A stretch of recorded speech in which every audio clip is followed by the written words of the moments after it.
Hari ini kita mendengar kabar bahwa seorang bapak-bapak dan ibu-ibu mengamuk karena anaknya tidak diterima di sekolah negeri, tempat di mana sekolah itu menjadi cita-citanya.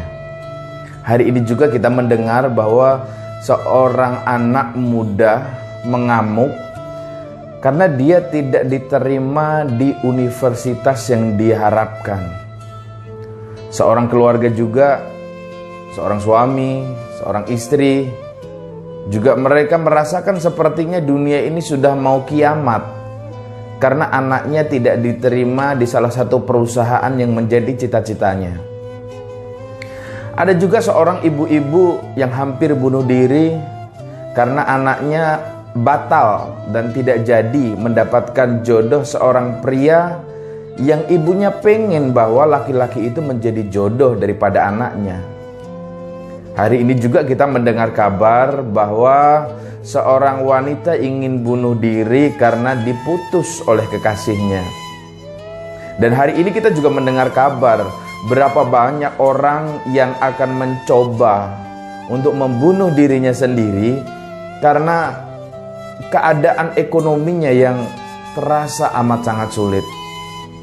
Nah, saudara-saudaraku sekalian yang dirahmati Allah, bahwa segala sesuatu yang diciptakan oleh Allah itu sudah bersamaan dengan jatah umurnya, dengan jatah usianya, dengan jatah rizkinya, dengan jatah jodohnya, dan lain sebagainya.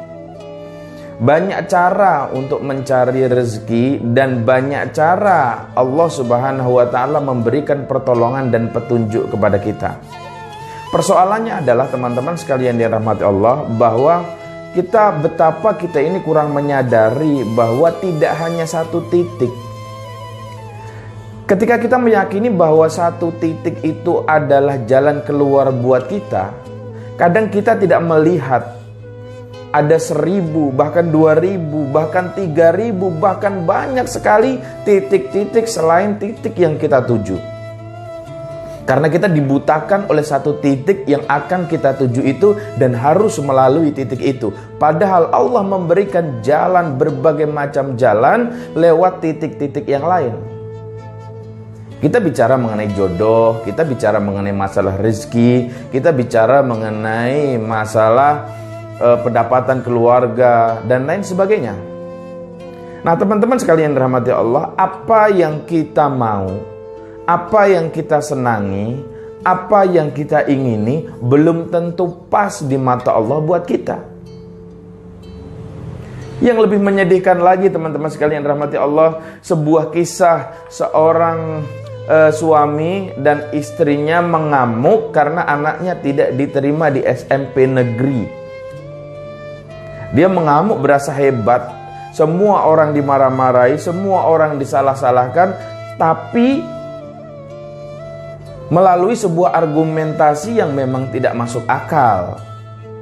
Nah, inilah teman-teman yang dirahmati Allah, terkadang kita terjebak dengan apa yang kita senangi harus kita dapatkan. Apa yang kita mau harus kita dapatkan. Begitu seterusnya.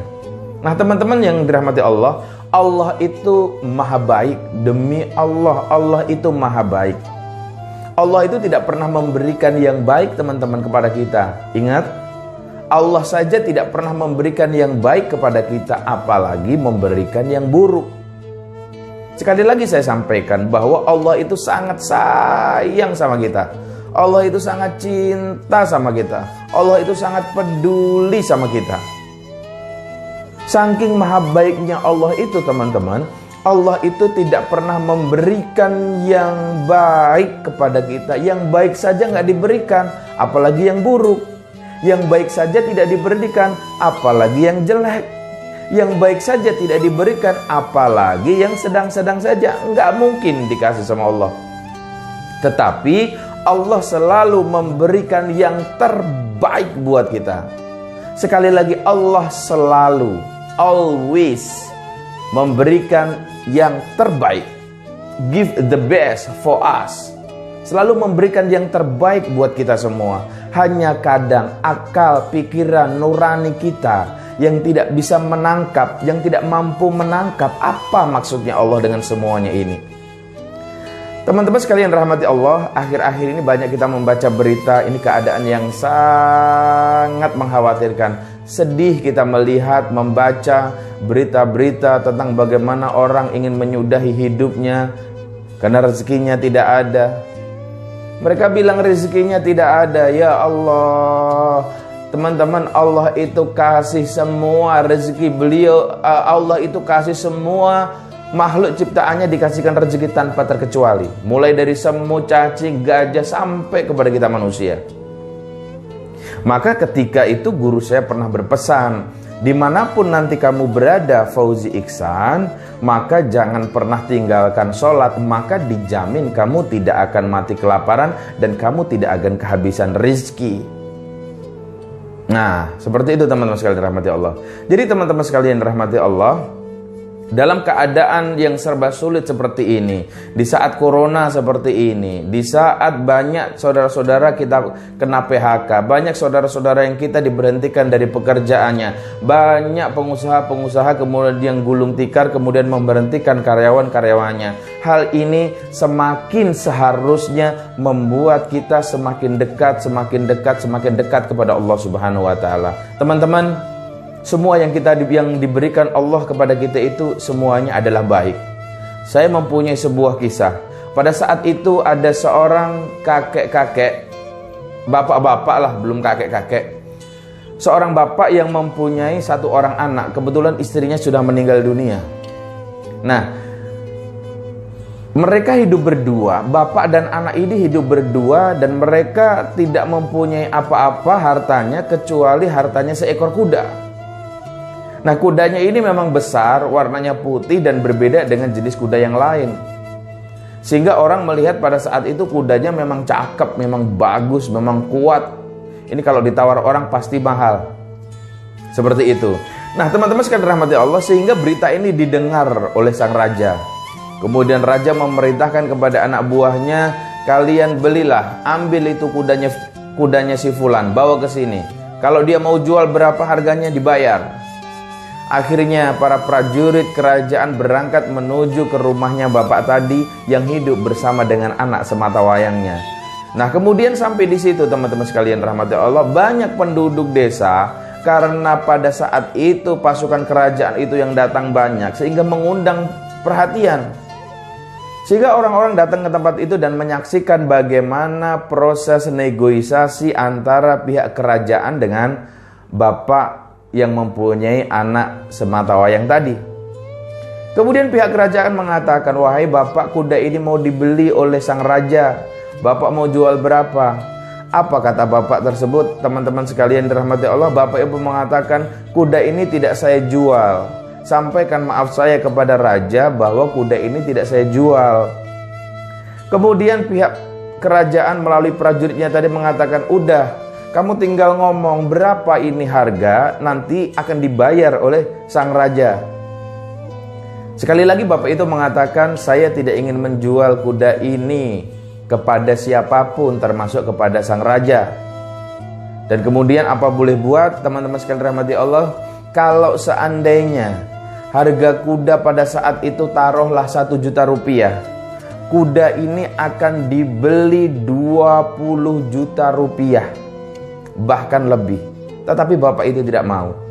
Akhirnya pihak kerajaan itu pulang, para prajurit pulang, dan orang-orang kampung desa yang berada di tempat itu tadi semua menyalahkan bapak tadi. Semua mengatakan bapak tadi adalah bodoh.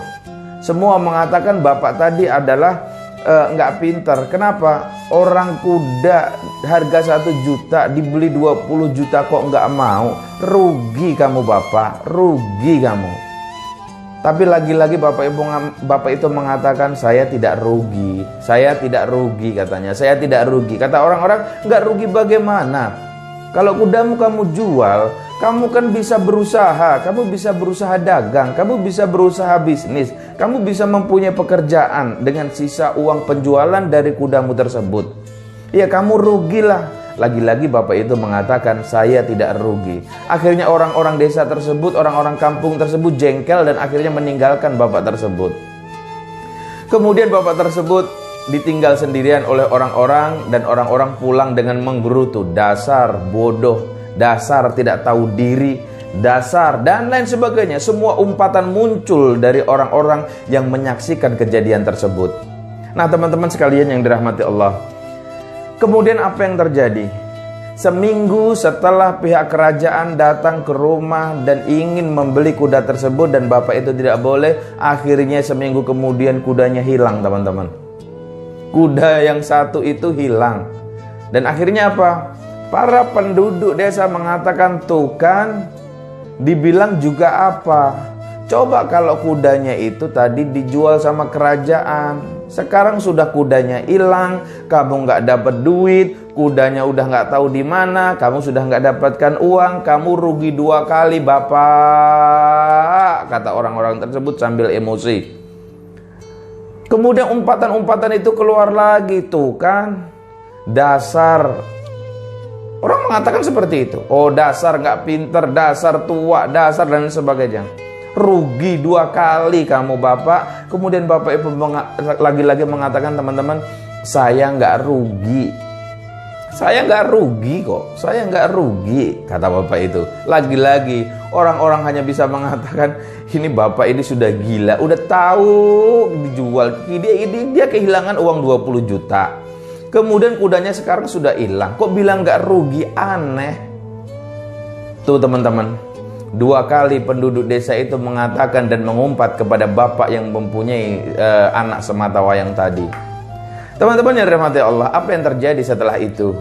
Yang terjadi setelah itu adalah, teman-teman sekalian dirahmati Allah, 2 minggu setelah kudanya hilang, kuda itu balik lagi teman-teman. Kok balik lagi Pak Ustadz? Jadi diawali dari kebetulan perkampungan ini, desa ini kan berada di tengah padang pasir, sehingga kalau ada pasukan kerajaan, ada kuda yang lewat, debunya kan terbang ke angkasa sehingga terlihat.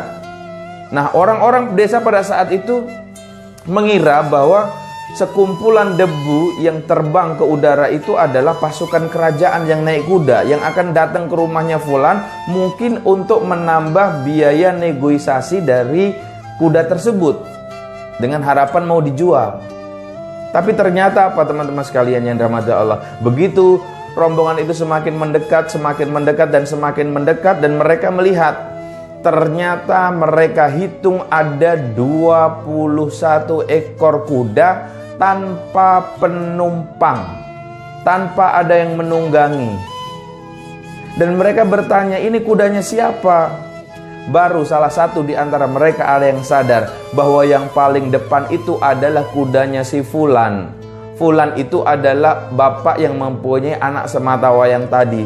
Kemudian kuda itu kembali dan masuk kandang. Yang 20 ekor tadi mengikuti kudanya bapaknya yang punya anak sematawayang tadi masuk ke kandang. Anak-anak, perempuan-perempuan, bapak-bapak, semua penduduk kampung terheran-heran.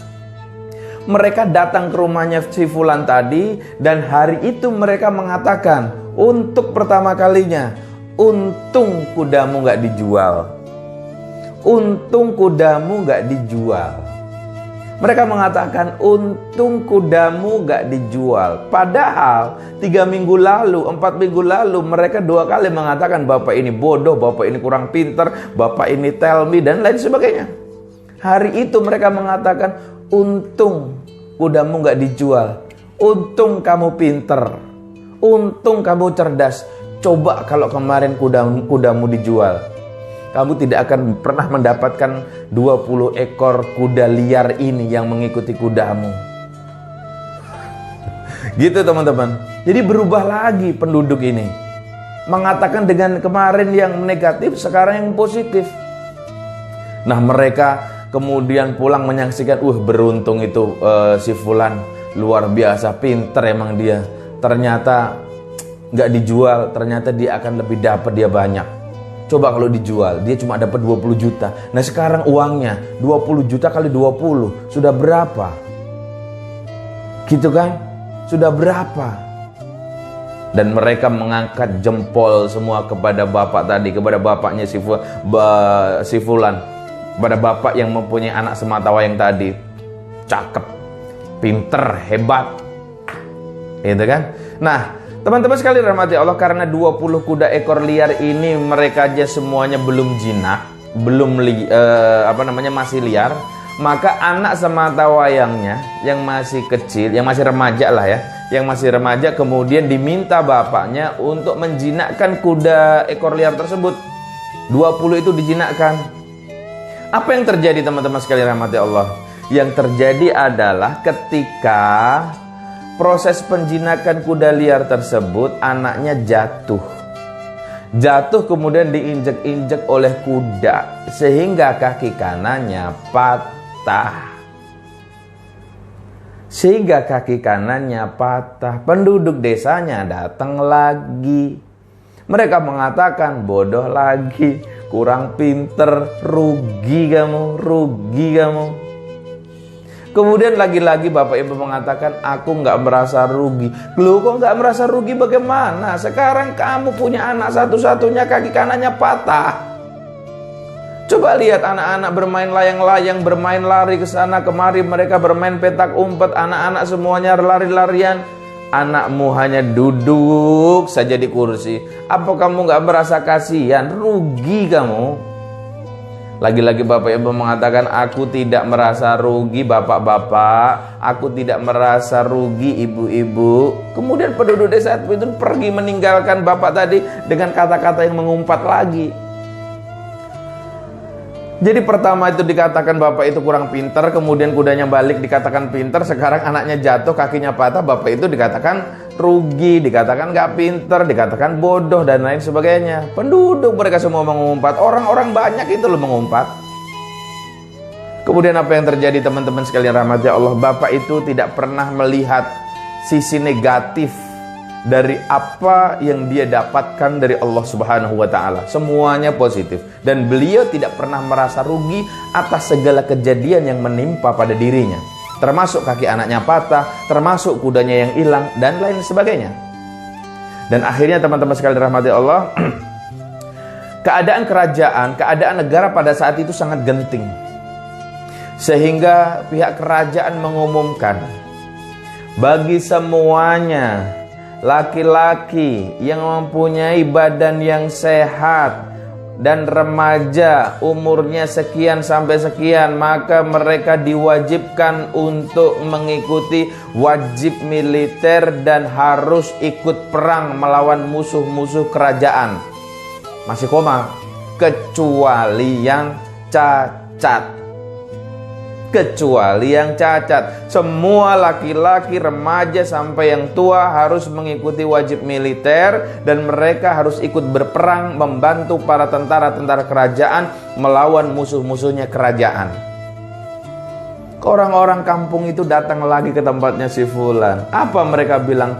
Untung anakmu cacat, untung kamu pinter, untung anakmu cacat. Coba kalau anakmu gak cacat, pasti akan ikut wajib militer dan mereka akan ikut perang dan anakmu akan ikut perang. Teman-teman sekalian rahmati Allah, apa yang terjadi? Dan ternyata setelah peperangan terjadi, hampir semuanya anak-anak remaja yang ikut berperang itu hampir semuanya meninggal dunia. Dan dari situlah penduduk itu mengatakan, kamu memang orang hebat, kamu memang orang yang beruntung. Beruntung kamu gak rugi, kata penduduk tersebut. Bapak itu mengatakan, aku gak merasa untung dan aku gak merasa rugi. Aku gak merasa untung dan aku tidak merasa rugi, kata bapak tersebut. Jadi teman-teman sekalian yang dirahmati Allah, bahwa apa yang terjadi pada diri kita memang sudah menjadi skenario-nya Allah. Jadi kesimpulannya dari kisah ini adalah, teman-teman, Allah itu maha baik. Sekali lagi, Allah maha baik.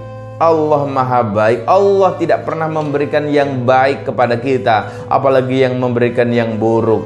Tetapi Allah selalu memberikan yang terbaik buat kita. Hanya akal pikiran kita, jiwa kita yang tidak mampu menangkap apa maksudnya Allah Subhanahu wa Ta'ala. Kalau teman-teman tadi Yang saya ceritakan di awal, kalau mereka faham bahwa semuanya yang terbaik, mereka tidak akan pernah putus asa dan kecewa sama Allah dan kecewa sama dirinya sendiri tatkala anaknya tidak diterima di SMP ataupun SMA ataupun di sekolah negeri. Seorang bapak dan seorang ibu, seorang suami dan seorang istri tidak akan pernah merasa malu ketika anaknya tidak diterima di satu perusahaan. Seorang gadis tidak akan pernah mati bunuh diri kalau memang mereka memahami bahwa yang diberikan Allah adalah yang terbaik. Begitu juga para calon suami. Begitu juga orang-orang keluarga-keluarga yang hari ini sedang dicoba oleh Allah Subhanahu wa taala, semuanya dianggap tidak rugi. Orang-orang di sekeliling itu kan seperti penduduk tadi. Mereka hanya bisa menjadi penonton. Kalau kita lagi baik, kita dikatakan kamu pinter. Kalau kita lagi bagus, dikatakan kita cerdas. Kalau kita lagi banyak rezeki, dikatakan kita pemurah. Tapi kalau di saat kita keadaan sebaliknya, mereka juga mengatakan yang sebaliknya kepada kita. Siapa sih yang konsisten membela kita, peduli sama kita, kemudian melihat segala situasi kita? Hanyalah Allah Subhanahu wa ta'ala. Nah teman-teman sekalian yang dirahmati Allah, jadi Allah itu maha baik. Allah tidak pernah memberikan yang buruk kepada kita. Allah tidak pernah memberikan yang baik kepada kita, apalagi yang buruk. Tetapi Allah selalu memberikan yang terbaik. Teman-teman, bapak-bapak, ibu-ibu, saudara-saudaraku semua dirahmati Allah, hari ini kita banyak melihat teman-teman sekalian, kalau memang anak-anak kita tidak sekolah di negeri, jangan kecewa. Karena memang semuanya sudah ada keputusannya. Dan kalau anak kita diterima di swasta pun jangan khawatir. Pak Ustadz, di sekolah negeri kan gratis Pak Ustadz, jadi kita nggak usah bayar. Teman-teman, kalaupun anak kita di sekolah di swasta, demi Allah rezekinya anak itu ada sendiri. Allah sudah memberikan setiap ciptaannya itu rezeki dan garis keberkahan, garis rezeki masing-masing. Jadi Bapak Ibu tidak perlu khawatir. Kemudian anak kita kalau memang tidak jadi berjodohan dengan calon suaminya, kemudian tidak jadi, gak perlu putus asa. Allah akan ganti yang lebih baik. Kalaupun Allah kemarin memberikan penyakit kepada kita, maka bersabarlah. Kalau Allah memberikan kita ujian, cobaan semata-mata hanya untuk mengangkat derajat kita. Sekali lagi bicara mengenai masalah rezeki, teman-teman, rezeki tidak akan pernah tertukar. Rezeki tidak akan pernah salah alamat. Sekuat apapun kita cari rezeki, seberangkat jam berapapun kita cari rezeki, pulang jam berapapun kita cari rezeki, kalau memang bukan itu rezeki kita, rezeki itu tidak akan mampir ke dompet kita, teman-teman. Kalau itu bukan rezeki kita, tidak akan mampir ke rekening kita. Jadi nggak usah ngoyo, tidak usah menghalalkan segala cara. Ingat pesan Allah dalam surat At-Tolak ayat 2 dan 3. Allah berfirman, wa yattaqillaha yaj'al lahu makhraja wa yarzuqhu min haitsu la yahtasib wa may yatawakkal 'alallahi fahuwa hasbuh. Kalau engkau ingin diberikan jaminan oleh Allah, kalau engkau ingin diberikan rezeki yang tidak disangka-sangka oleh Allah, kalau engkau punya masalah diberikan jalan keluar oleh Allah yang Allah ridhoi, kalau engkau punya problematika Allah berikan solusi-solusi yang Allah ridhoi, maka tugas kita cuma satu, kamu beriman kepada Allah Subhanahu wa ta'ala. Maka teman-teman sekalian rahmati Allah, mencari rezeki, mencari kebahagiaan seperti kita menangkap kupu-kupu. Semakin kita lari, semakin kupu-kupu itu akan terbang menjauh dari kita. Ibarat kita berada di sebuah taman bunga, kemudian kita disuruh menangkap kupu-kupu. Kita lari ke sana kemari, kupu-kupunya tidak mau datang kepada kita. Mereka bahkan menjauh. Tetapi pada saat kita istirahat, kita hanya diam saja, kupu-kupu itu hinggap di telinga kita, hinggap di pundak kita, hinggap di tangan kita, seakan-akan menyuruh kita untuk menangkap mereka. Nah, itulah mencari rezeki. Kalau memang waktunya kita sudah beribadah kepada Allah, maka kembali kita kepada Allah Subhanahu wa ta'ala. Kalau azan sudah berkumandang, hayya 'alas shalah, hayya 'alal falah, maka kita datang ke masjid karena Allah rindu sama kita. Karena rezeki kita akan diberikan oleh Allah dengan cara yang tidak disangka-sangka. Belajar dari para sahabat-sahabat Nabi Muhammad SAW, belajar dari para orang-orang sukses. Mereka gemar sholat tahajud, mereka gemar sholat duha, mereka gemar bersedekah walaupun dalam keadaan terjepit. Mereka terus berusaha tanpa malu-malu. Hidup ini dengan rezeki yang diberikan oleh Allah Subhanahu wa taala sangat cukup untuk buat kehidupan kita, teman-teman. Tapi rezeki yang diberikan oleh Allah Subhanahu wa taala tidak akan pernah cukup untuk membuat gaya hidup kita, lifestyle kita untuk mengikuti perkembangan zaman. Maka teman-teman sekalian rahmat Allah, kembali lagi kepada ajaran Nabi Muhammad sallallahu alaihi wasallam. Teman-teman dirahmati Allah, tidak akan ada lagi orang yang kecewa, drop, kemudian merasakan seolah-olah dunia ini sudah berakhir, dunia ini sudah kiamat, kalau yang kita inginkan tidak tercapai, tidak didapatkan, dan kita tidak berhasil. Tetapi di balik itu semua, sesungguhnya Allah memberikan berjuta-juta jalan kesuksesan yang lainnya. Maka terima itu sebagai sebuah hadiah dari Allah Subhanahu wa taala, sehingga seperti Bapak Fulan tadi, bahwa kita tidak pernah merasa untung dan kita juga tidak pernah merasa rugi. Kenapa? Karena hidup kita dalam pantauan, dalam genggaman, dalam cinta, dalam sayangnya Allah Subhanahu wa taala. Bapak tadi mengatakan, ketika kudanya hilang, beliau mengatakan, saya tidak rugi. Ketika anaknya kakinya patah, saya tidak rugi. Pada saat dia beruntung mendapatkan 20 ekor kuda, kemudian dia mempunyai anaknya masih hidup sedangkan yang lainnya meninggal dunia, bapak itu juga tidak sombong. Bapak itu juga tidak takabur mengatakan bahwa dirinya adalah orang yang beruntung. Tetapi garisnya Allah, kemudian pertolongannya Allah akan hadir pada orang-orang yang senantiasa istiqomah di jalan Allah, orang-orang yang senantiasa berhusnudzon, berbaik sangka kepada Allah Subhanahu wa taala. Teman-teman yang dirahmati Allah, kehidupan ini sebetulnya simple, teman-teman. Kehidupan itu simple. Bagaimana simple? Kuncinya adalah jangan pernah berburuk sangka sama Allah. Kuncinya itu. Baik mengenai rezeki, baik mengenai pekerjaan, baik kita sekolah di mana, baik kita hidup di mana, kita mau kemana, dan kita nanti bagaimana, dan apa yang terjadi pada diri kita, semuanya itu sudah skenarionya Allah. Dan Allah sekali lagi tidak akan pernah membuat skenario yang buruk kepada kita. Oleh karena itu senantiasa hati kita kaitkan dengan Allah Subhanahu wa taala. Kemana kita pergi, Allah kita sertakan. Kemana kita berada, Allah ada di situ juga. Jadi teman-teman sekalian rahmati Allah, kuncinya satu, bagaimana kita tidak berburuk sangka sama Allah. Kalau kita sudah berburuk sangka sama Allah, maka berat teman-teman hidup ini. Berat hidup ini. Kita itu kan manusia ini kan la haula wala quwata. Manusia ini kan tidak ada kekuatan apa-apa kalau bukan karena Allah Subhanahu wa taala. Anda tidak akan pernah bisa mengedipkan mata Anda di luar kesadaran pun, ya, kalau tidak ada kekuatan dari Allah Subhanahu wa taala. Saya tidak akan pernah bisa berbicara seperti ini, dan Anda juga tidak akan pernah berbicara kalau Allah tidak memberikan kekuatannya pada mulut kita. Begitu juga dengan telinga. Anda tidak akan pernah bisa mendengar, dan saya juga tidak akan pernah mendengar kecuali la haula wala quwata illa billah. Tangan kaki juga tidak akan pernah bisa bergerak kecuali kita la haula wala quwata illa billah. Maka itulah mengapa ketika pada saat azan berkumandang kita menirukan suara muadzin. Mulai dari Allahu Akbar, kita mengikuti Allahu Akbar, Allahu Akbar. Asyhadu an la ilaha illallah, kita mengikuti asyhadu an la ilaha illallah.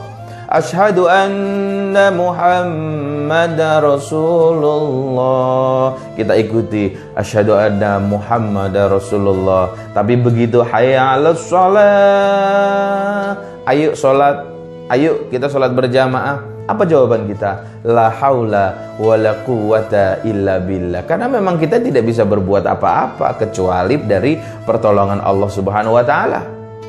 Kemudian hayya 'alal falah, kita jawab lagi la haula wala quwata illa billah. Begitu sampai Allahu Akbar, kita kembali lagi Allahu Akbar, la ilaha illallah. Kita jawab la ilaha illallah. Kita tidak akan pernah bisa, teman-teman, untuk bisa menolak apa yang Allah berikan kepada kita. Maka syukuri, nikmati. Syukuri, nikmati, dan kuncinya jangan pernah suuzon sama Allah. Jangan pernah berburuk sangka sama Allah. Yang kita dapat semuanya syukuri. Kita mau lagi dapat bencana, ayo bersyukur. Pak Ustadz, kan berat. Memang berat. Surga itu nggak ada yang mulus, Bapak. Surga itu nggak ada yang mulus, Ibu. Semuanya berat. Tapi kalau maksiat nggak berat, karena mulus. Kenapa? Karena didorong sama setan. Jalannya diaspal sama setan. Rodanya dijagain sama setan. Tapi kalau kita menuju Allah, setan menjadi penghalang. Nah itulah. Maka kenapa orang ibadah itu berat? Karena diganggu setan. Kenapa yang nggak ibadah itu nggak berat? Karena nggak diganggu setan. Gitu. Jadi yang diganggu setan itu adalah orang-orang yang melaksanakan ibadah. Orang yang tidak mau beribadah, dia tidak diganggu setan. Maka semakin dekat kita kepada Allah, kita akan semakin diganggu setan juga. Tetapi lihat nanti hasilnya, teman-teman.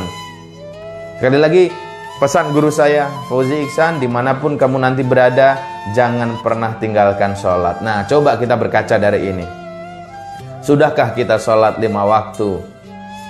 Kalaupun sudah sholat 5 waktu, bagaimana sholat kita? Buru-buru, 1 menit selesai, setengah menit selesai, 4 rakaat, atau bagaimana?